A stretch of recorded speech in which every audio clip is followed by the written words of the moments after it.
Well, Steve White, Steve Arts 89. Well, I just finished watching Shattered Hopes, the 5 hour, 3 part, still be to continued documentary based on the Rick Osana book, The Night the DeFeos Died.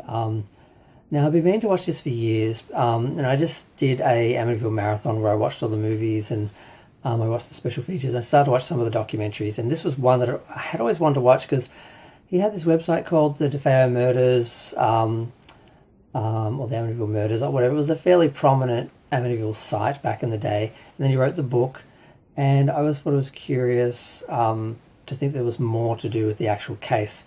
For me, it doesn't undermine the Lutz's claims and the Amityville horror side of things. They try to at every opportunity. I don't really think it does. But it was interesting that the main sort of argument is that Dawn, the sister, was involved in killing the family, that she wanted to kill the parents as well because she wanted to go to Florida or somewhere because her boyfriend had left, and she wanted to go with him, but the dad wouldn't let her leave. So allegedly, Dawn, Ronald, and their friend Bobby, I think it's Ketsky, I can't say his name, but I've heard it a million times in the last 5 hours. They went up and killed the parents, and they claimed that the father got out of bed and after he was shot the first time, and they shot him a second time, and then they had to get him back in the bed. And then John Kesky ran away, Bob Kesky ran away, sorry, and DeFeo went after him, and while he was out, Dawn killed the brothers and the sister because she thought that they would rat them out, and they still thought that they could frame someone else for the killings and get away with it and go off and live their lives. Because allegedly, DeFeo was married to a woman called Geraldine and had a kid, and he was like spending half his time with her and half his time with the family because the dad wouldn't really let him leave. Now, this woman is very questionable. I don't see any proof she was married to him. I don't see any proof of anything. She just sort of shows up and claims they were married, and these guys just seem to believe it because Asana was working with George Lutz and various production companies on documentaries on the Amityville horror, and she called up and abused him, saying, "Why are you perpetuating this?" And he was saying, "I'm being objective." And then he got sucked into her whole world and all those conspiracy theories and all the conspiracy theories that Ronald put out there creating for himself. He had so many versions of the story. And the first the first episode of this, which is 2 hours, does a really good job of going through all their family dramas and connections and their mob connections, which is interesting. Still doesn't explain anything really because it wasn't a mob hit or anything, and they're not even suggesting that it was. But those were elements that were at play. And it does expose a very complicated, life of this family, assuming it's all true. Because if you believe the sort of Hollywood version, the mainstream media version, this family is very isolated, and this happened to them sort of in a vacuum. Whereas if you look at the Shattered Hopes version, it's a lot more complicated. So basically, he goes out to look for Bobby Kresge. She kills the kids. Now he comes back. He fights for her. He kills her. Now the only sort of evidence to suggest any of this could have happened is there was some gunpowder on her clothes, which could have meant she fired a gun, but also could have meant that she was just shot at close range, which would have done the same thing. And they didn't prove sufficiently to me that that's not what happened. So I still think he killed her. I don't, along with the rest of the family. The argument that, he couldn't have killed them all without them awaking and getting up and all that. So someone else had to help him doesn't really work, because the argument is then that Dawn did the same thing with the other 3 members of the family, and none of them got up, none of them moved. They all were asleep, laying down, just like the mother and the father.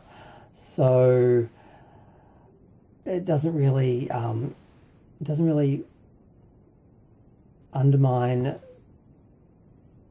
the Amityville horror sort of side of things and story. So I just think that he did it. He was on drugs. He did it. He was responsible pretty much alone for it all.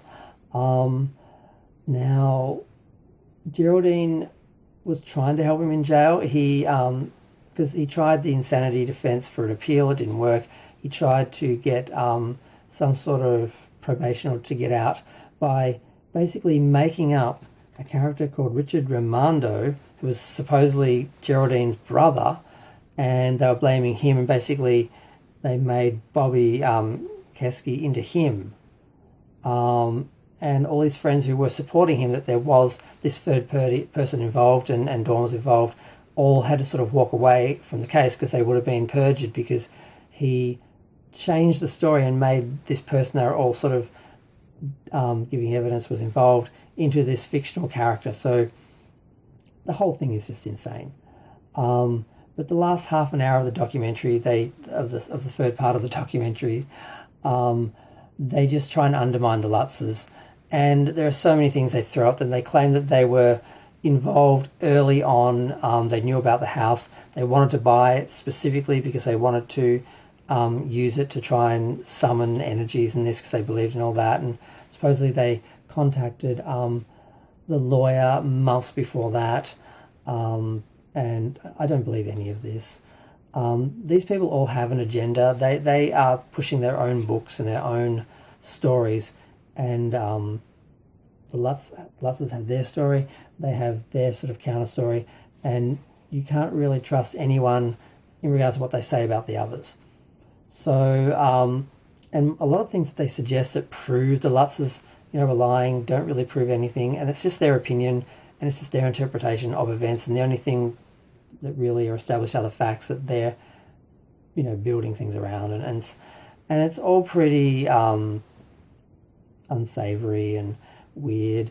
I'd like to go through a bunch of examples, but I'm already at 7 minutes. But God, what's a good one? Like the cat. The Jodie supposedly saw a pig with red eyes that was talking to her. It was her imaginary friend, basically, which was like a spirit or a ghost. And they're saying, it's a cat that the neighbour had that DeFeo called a pig. I'm like, how the hell would the Lutzes know that? And that's one of the arguments is the defense lawyer sat down with them and told them a bunch of stuff about the case, and that they sort of built the story up with his help to sell, because he was at that point involved, and it was only when they found out that he was working with Ronald DeFeo and DeFeo would have been paid that they backed out, as far as they were concerned, because they didn't want him to benefit financially from the murder of his family. So then without, two people that were supposed to be working with the Lutzes, when they got cut out of the projects, they then made their own projects saying that, the Amityville Horror was a hoax, and that was their way of getting famous and their way of making money off the case, by taking the other side and trying to undermine them instead of support them, which is how they were originally contacted. But the lawyer, what's the main thing that he did? He said that they made it all up, and that's not true. The story already existed in the media. Did they make things up or exaggerate things that they gave to Jay Anson, who wrote the book? Possibly. He wrote the book, as far as he was concerned, he was creating a good story, so he took a lot of license, and the movie is just based on the book, which is based on a true story. So to hold the Lutzes responsible for what you see in the film and in the book is a bit unfair, although they did promote both of them, so they are sort of, supporting them. So it's fair to criticise them a little bit, I think. But ultimately, they had an experience, they told a story, and they monetized it, and they commercialized it, and then they, supported it. And I don't blame them for doing that. It's their story. They had a right to capitalise off it. And considering that they lost their house and their savings, what else were they going to do? They needed to make money out of this. And really the only dodgy thing I think anyone really did was Jay Anson promoting the book as a true story, not based on a true story. And that's a small thing, like based on a true story when you know when you read the book, you know it's basically fiction as you're reading it, but it's telling somebody's story. And it says at the beginning, like they try and use these examples like, oh, the bar wasn't called this or this person wasn't called that. And I'm like, the book clearly states names and places have been changed. It's the usual, real life story, true life, thing where they change and make things, particularly for movies and books, make things different to work as a fiction, as a story. And that's something you understand. And it's usually in the copyright in the book somewhere where it says, we changed names, we condensed events, we did things, just to make the story work better. And you understand that when you sort of watch these sort of things and listen to these sort of things. So I just find trying to undermine the Lutzes is just, like I said, unsavory and kind of obvious that they're just taking the other side. They have an agenda and they just seem to be clutching at straws most of the time. And what the Lutzes are guilty of really is just, I think, exaggerating a little bit and then allowing other people to build on the story and, supporting them, because at that point it was a money-making venture. But the accusation is that it began that way, that they went into the whole thing seeking out the house with the plan to abandon the house and tell this story and then make a bunch of money, which is just ridiculous. It happened that way, but there's no way they planned that. No one would plan that, and no one could plan that. You couldn't predict that the media would pick it up and it would capture the imaginations of America. You couldn't predict that the book would become a #1 bestseller and sell like 10 million copies. They couldn't have predicted that then the film, well, maybe, but at that point it's way past, they're way into it, so it's not like they might have predicted that the film could have done well because the book did well, but no one could have predicted the movie was going to make $86 million back in the day. So the idea that they knew all this and did all this in advance and planned all this is ridiculous. Did they, try to capitalize on it once they were in it? Yeah, and I don't blame them. So I've been talking for 12 minutes. My mouth is really dry. I'm going to go. Feel free to share, like, comment, subscribe. Let me know what you think of The Night the DeFeos Died by Rika Sona, which I still haven't read, but I'm assuming everything that's in the book is in the documentary and it's the same story. And tell me what you think of Shattered Hopes if you've actually seen it. I know it was available on video and it's streamed in a few places. It's not the best quality. Some of the interviews look a bit dodgy.